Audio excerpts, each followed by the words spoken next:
This week, I found three small but seemingly quite good online businesses listed for sale. They all had a profit margin of more than 60%. They were fundamentally a digital product business, and the largest one had an asking price of $400,000, while the smallest one had an asking price of $165,000. So, in this video here, I was going to break down just what those businesses do, give my quick take on them, and then answer the $1,000,000 question: which one would I buy if I had to just write a check, sight unseen, not knowing any other details other than what was in the business listings? I think that is a real fun thought experiment to do here as I'm going through and reviewing online businesses for sale. Now, all three of these businesses I included in my most recent edition of the Acumen Wire, which is a free newsletter where I send out deals for online businesses like these. I send out maybe one or two emails a week, depending on how many good businesses come up for sale. Sometimes they're smaller like these, other times they're larger with SDE around $1,000,000 and an asking price in the, say, $4 to $6 million range. I've generally focused on businesses that are established, profitable, and will stand the test of time going forward and are likely to be SBA eligible. On that note, if you're interested in it, look for the link below to acumenwire.com. Put in your email address there. Don't forget to confirm your subscription, and boom, you'll be on the list. You'll get the deals as I find them and send them out. So let's start off by taking a look at the first one here in the pet care niche with an asking price of $158,186. This is the one I was referring to at $165,000. I guess my memory was not 100% on that, but still just $7,000 there, $7,000 lower. That makes it a better deal. Anyways, this one is profiting on average $5,355 a month with average monthly revenue of $7,100, making it a profit margin of 75%. I'm going to go through here and highlight some of the key details. It was launched in March 2010. It is a French Kindle digital product business focusing on pet training, education about one type of household pets. This might be like, training and education for your goldfish, with revenue split. And this is where it gets interesting here, of 49% KDP, 31% in-store book sales, 15% lead generation, and then 1% Kobo, I don't know what that is, and 4% other sources. Okay, so by and large, I'm not a real big fan of KDP businesses because your channel risk there is very high. You are entirely reliant on Amazon. In this case, though, only 49%, and I'm sure that number was strategically massaged to not be more than 50%. But anyways, as they're posting it here, 49% is KDP, with another chunk coming from in-store book sales and 15% from lead generation. Let's just talk about that in-store book sales, because they further go on to explain that they have a third party that's facilitating this. The in-store books are produced by a book printing company and then sent to a distributor who handles the storage, sales, distribution, and returns. So they've got basically like a 3PL for these books, I guess. So the owner doesn't have to, personally hold any physical inventory, which is a real nice plus. And then the 15% lead generation, I have no clue what that is. Maybe, leads for pet training. Actually, I know that is a thing. That's probably what's going on here. It's got 4.4 star rating out of 269 reviews. And yeah, it's been around since 2010. The books are in French, and it's primarily selling to a French market. So when I'm looking at this, the things that are really jumping out at me here: number one, they've diversified away from being Kindle digital product entirely, which is good. So I'd want to know more about how we could increase the bookstore sales. Is that a channel, right? Like, could we increase more bookstore sales in some way? Could we grow the Kindle digital product side, right? Just with the French books. Now, on the flip side, what if we started publishing them in other languages, translated them to probably Spanish and English? Those would be the next most common, and then probably Portuguese, that is spoken in Europe, or not in Europe, but in Portugal and Brazil, etc. Could you translate them into other languages? And then if you did, this is a question I really don't know the answer to because I don't have experience with it, but how much of a solid launch pad do you have already because of your existing KDP business, right? Is this like a store where if you just put more products in it, more people will find it and buy it? Because Amazon's going to send more people to your store or not? Is each product going to kind of have to stand on its own? That's something I'd want to figure out and probably talk to somebody very experienced in the KDP business or get some type of insight on, because I really do not know the answer to that. If every product has to stand on its own, essentially, right? Like when you launch a new KDP book, it just doesn't, synergize with the fact that you've got an established KDP brand, so to say, then there's really not much value here. But in the case that they all synergize together, you probably have a pretty good bit of value. The other thing I point out is we can see profit and revenue is in a stable to declining trend, which likely is why this is at a 30x multiple, very low multiple on this business. Very low relative to the world of online businesses, but not very low relative to KDP businesses that are stable or declining in profit at this time. But I like that it's been around since March 2010. So that was the first one. The second one here is on acquired.com. It describes itself as an edtech AI-driven tutoring platform that offers coding and data science courses. But once we get further into it here, things kind of change. And I'm not going to go through everything, but we can see right here where it says we have the following products. We offer live one-to-one tutoring sessions and assignment help in subjects like C++, Java, Python, and data science, primarily serving students from the USA, Canada, and the UK. All right, so when I skim this headline, I'm seeing EdTech AI-driven tutoring platform that offers coding and data science. I'm seeing it literally. But what I'm hearing is we've got some type of course that is ran by AI. What the case is, though, in reality, is that they're really selling one-to-one tutoring sessions. One-to-one tutoring sessions has no leverage. It has very little scale. It is, quite frankly, one of the most poorly scalable businesses that you could do online is doing things one-to-one.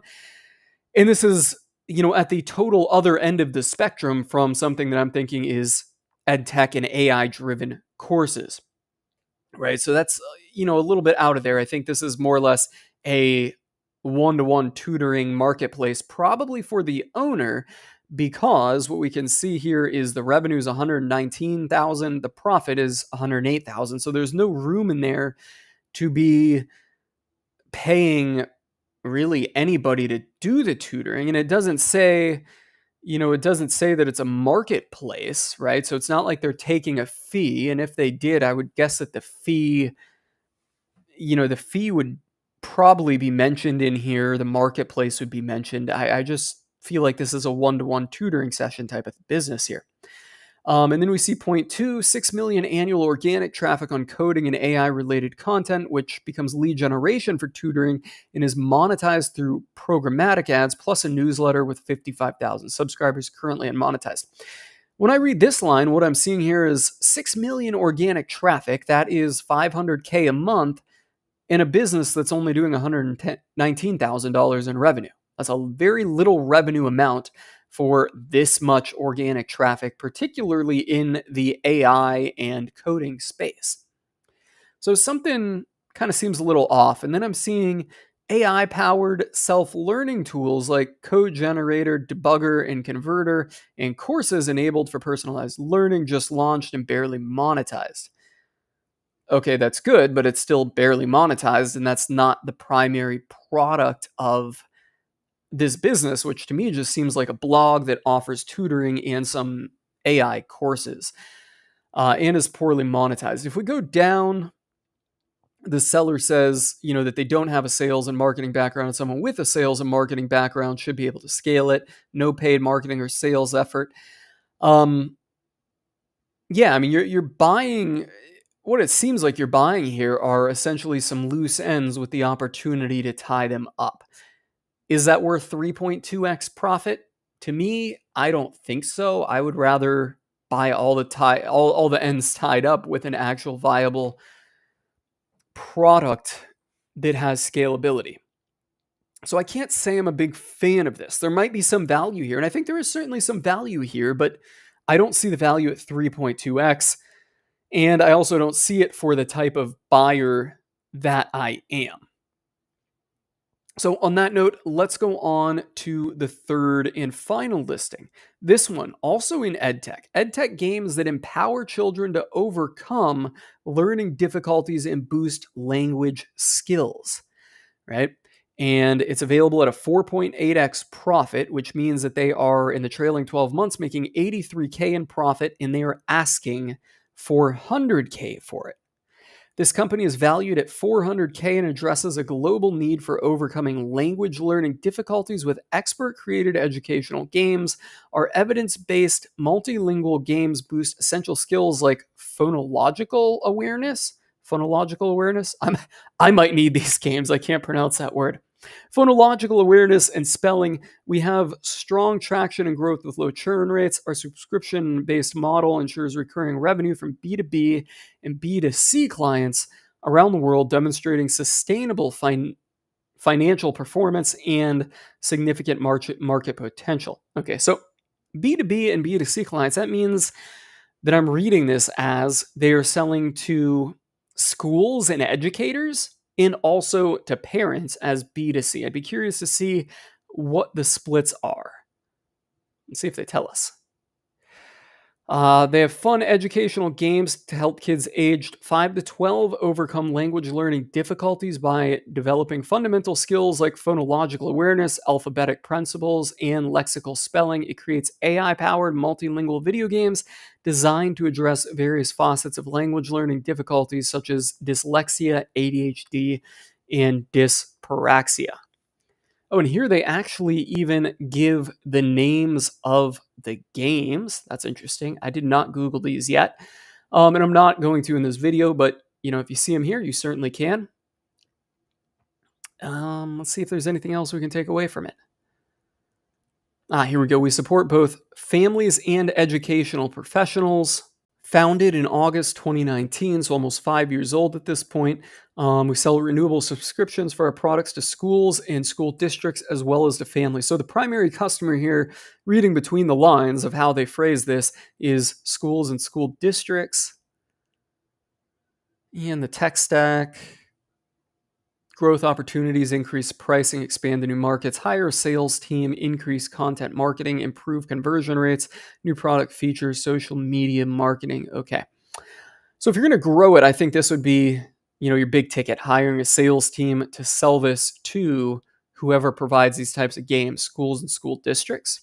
Outbound sales is what would happen. And they're selling for, I love it, financial gain. I always kind of get a bad taste in my mouth when I see them selling for some other reason, or saying something like, oh, wants to work on other opportunities, wants to relax. Like, let's just be real here. We're selling this business for financial gain. This is interesting. We usually don't see this on acquired.com, at least not publicly. I've never seen it before. We can see this is really interesting here. In February 2023, they were spending a lot of money on the cost of sales, which I'm guessing would be advertising or outbound sales, maybe not advertising. But anyways, customer acquisition. And then it goes on to be zero. All right, so income in February 2023 was $80,600. And then this kind of, goes down substantially from here. So they must have been running a big outbound sales push at this point. I'd be curious to know a lot more about that. And this month they were also, in the negative, and it looks like, all right, hey, we're going to turn this thing positive, profitable here, and let it kind of hum along. And it's quite a wide swing in their range of net operating profit. We can see here $16,700 one month in May, and then October $14,800. But then November, negative $527. I don't know what's going on there. I don't know why the income seems to be so lumpy. Maybe, I was going to say, maybe they have annual recurring billing. I don't know. And that's just when a bunch of the customers come due. I mean, but look at this, like 18,000, 17,000, 24,000. There's months, where the revenue gets as low as 2.7. So yeah, that's a bit odd. And annual recurring revenue, 125K, growth rate, 20%. Users growing, little decline here. I guess that's like a 30% decline, pretty substantial decline. Yeah, this is an interesting one here. So, all right, back to the $1 million question, the big question. Which one would I buy if I had to buy any of them? I can take this Kindle digital product business. Yeah, it's in a decline trend. It's, at a low multiple, kind of. This one here, this EdTech AI-driven tutoring platform that offers coding and data science courses, but is really like glorified tutoring. That's a no from me on that one. EdTech, we got a high multiple. The product seems to be pretty well fleshed out if they're selling it to, teachers. Mind you, I could look these up and see if they're selling it to school districts. I would go with this one. And I think the reason for that is that I'd rather have an established, kind of in a positive trending product that I feel like really adds some value in the marketplace, right? And to the consumer. And I think this one does if school districts are buying it, right? Whereas with this product here, they might be selling a $10 book on Amazon Kindle, but it may not be delivering much value. Like people may buy it, but then they're like, okay, whatever, got it, skimmed it, 2 minutes, I got one little nugget of information out of it, but I'm not going to go ranting and raving about this to my friends, right? And you also don't have any big name customers that you can point out that are going to give you positive reviews. And Amazon owns your distribution channel for at least 49% of it. So yeah, for that reason, I don't really like this. I see this EdTech games here with language learning being the most established and kind of solidified offer that provides value to the audience. So I would pony up here for the 4.8x profit. I'm not a real big value seeker in the business world. I'd rather, get on a business that is good and thriving that I could really grow as opposed to jumping into a business like this where I'm like, well, hey, how do I sell books? Right. And that's, it's a tough thing because books are declining, in ultimate market size. Right. Like, yes, there's a market out there, and KDP is growing. It's essentially, but fundamentally books are declining in market size. Yeah. I'd rather be in something that is well established and on the uptrend. And if I had to pick from one of these three listings, that would be this one right here. On that note, what's your take? Which one of these would you pick if you had to pick from one of these three listings? Which one would you buy? Let me know in the comments or somewhere around this video here. And if there's any details you feel like I missed, let me know in the comments as well. Because right there might be things you know about that I don't know about, particularly when it comes to KDP businesses. If you know a lot about them, I'd certainly love to hear from you because I see a lot of them for sale. And I tend to kind of look away from them. This one really caught my interest because it has other streams of revenue aside from just being a pure KDP play. On that note, if you want more deals like this for established and profitable online businesses recently listed for sale, be sure to head on over to acumenwire.com and subscribe. On that note, I hope you found this video helpful and insightful. If you did, well, subscribe to the newsletter and then also subscribe to my YouTube channel. I'm calling it a wrap and signing it off on that note.